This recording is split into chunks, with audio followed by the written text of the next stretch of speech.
BJP প্রতিনিধি এই মুহূর্তে রয়েছে অর্ণবাংশ নিয়োগী আমাদের সঙ্গে রয়েছে এই মুহূর্তে বাগদা থেকে, আর অপরদিকে রায়গঞ্জ থেকে রয়েছে ভবানন্দ সিংহ। ভবানন্দ, এই মুহূর্তের আপডেটটি কি এখনো পর্যন্ত?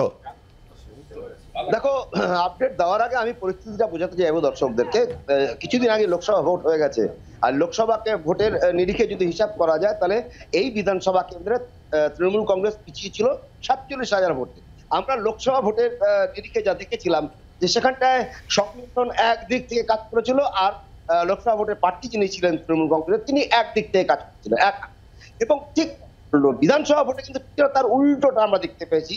সেখানে তৃণমূল কংগ্রেস সংগঠিত হয়ে একসঙ্গে সমস্ত নেতৃত্বদের নিয়ে লড়াই করেছে, আর বিজেপি প্রার্থী যেন দুপুর 1টার পর থেকে একদম আলাদা হতে আরম্ভ করেছেন, একা কুম্ভ সামলেছেন। পাশাপাশি এই ভোট শেষের পরের দিনই কিন্তু বাম কংগ্রেসের তরফ থেকে কংগ্রেস প্রার্থী যিনি ছিলেন তারা রায়গঞ্জে পথ অবরোধ করেছেন, তারা 50টির বেশি ভোটে রিপোল করেছেন, তারা ছাপ্পার অভিযোগ করেছেন, তারা অভিযোগ করেছেন, বিভিন্ন রকম করেছেন। সব মিলিয়ে এখন দেখার এই 47,000 ভোট তৃণমূল কংগ্রেস সংগঠনগতভাবে ব্যাকআপ করে জিতে আসতে পারে কিনা। বিজেপি প্রার্থী একা যিনি লড়াই করেছিলেন শেষের দিকে আর কাউকে দেখা যায়নি, গোটা দল যেন কার্যত বসেই যাচ্ছিল ধীরে ধীরে বিজেপি। সেই জায়গায় দাঁড়িয়ে বিজেপি প্রার্থী একা লড়াই করে সেই 47,000-এর কিছু লাভ ধরে রাখতে পারে কিনা, অথবা বাম কংগ্রেস যে কথা বলছেন, যে অভিযোগ করছেন, তারা এরপরেও বলছেন তারা আশাবাদী তারা জিতবেন। 3টি প্রার্থী বলছে আমরা জিতবো, কারা জেতে রায়গঞ্জ কিন্তু এই মুহূর্তে টান ভাবে চলছে। ইতিমধ্যে গণনা কেন্দ্রের কাজ শুরু হয়েছে। আমরা যেমনটা বুঝতে পারছি যে প্রথমে যেমন সবাই জানে দর্শকরা যে প্রথমে পোস্টাল ব্যালট হবে, তারপর শুরু হবে গণনা। এই গণনা 10 শেষ হবে। এই গণনার শেষে কিন্তু বোঝা যাবে যে আসল অঙ্কটা কি দাঁড়ায় আর আসল অঙ্কের ফলে এখানকার ফলাফল কি দাঁড়ায়। আর এখানে কিন্তু কৃষ্ণ কল্যাণী যিনি তৃণমূল কংগ্রেসের প্রার্থী ছিলেন লোকসভায়, তিনি হেরেছিলেন, তিনি কিন্তু বিধানসভা।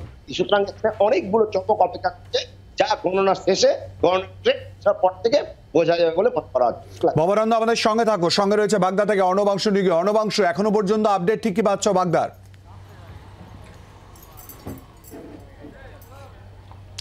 দেখো, কিছুক্ষণের মধ্যে শুরু হবে গণনা। এখানে বাগদা উপনির্বাচনে 16.15% ভোট, তার মধ্যে অধিকাংশ বা সিংহভাগ হচ্ছে মতুয়া ভোট, কিছুটা 20% মতো সংখ্যালঘু ভোট রয়েছে।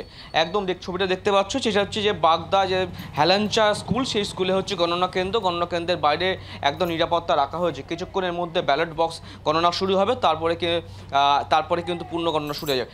আশা করা যাচ্ছে, আজকে মন্ত্রীরা বললেন, কেন্দ্রীয় প্রতিবন্ধী সকাল 6টা থেকে তিনি চলে এসেছেন এখানে ঘটনাস্থলে, অর্থাৎ একদম গণনা কেন্দ্রের সামনে।